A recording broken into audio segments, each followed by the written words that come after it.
रमेश एक परंपरागत सोच रखने वाला पिता था। उसके दो बच्चे थे, बड़ा बेटा राहुल और छोटी बेटी नेहा। बचपन से ही रमेश का झुकाव राहुल की ओर अधिक था।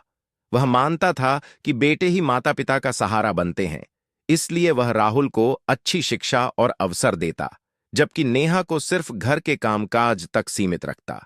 समय बीतता गया। राहुल एक बड़ी कंपनी में नौकरी करने शहर चला गया।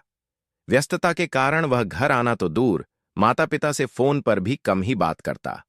दूसरी ओर नेहा पढ़ाई में होशियार थी, लेकिन पिता के भेदभाव के कारण उसे ज्यादा मौके नहीं मिले।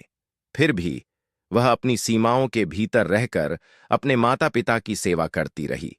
कुछ सालों बाद रमेश की तबीयत अचानक बिगड़ गई।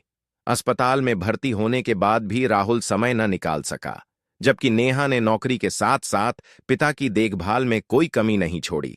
उसने डॉक्टर से सलाह ली, दवाइयों का ध्यान रखा और दिन रात उनकी सेवा की। तब रमेश को एहसास हुआ कि जिस बेटी को उसने कमजोर समझा, वही उसकी असली ताकत बनी। उसे समझ आया कि बेटियां भी उतनी ही जिम्मेदार होती हैं जितने बेटे। उसे अपने भेदभाव भरे रवैये पर पछतावा हुआ।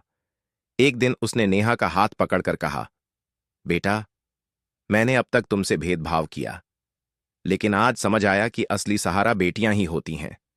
मेरी सोच गलत थी, अब मैं उसे बदलूंगा। इस कहानी का संदेश यही है, सोच बदलो।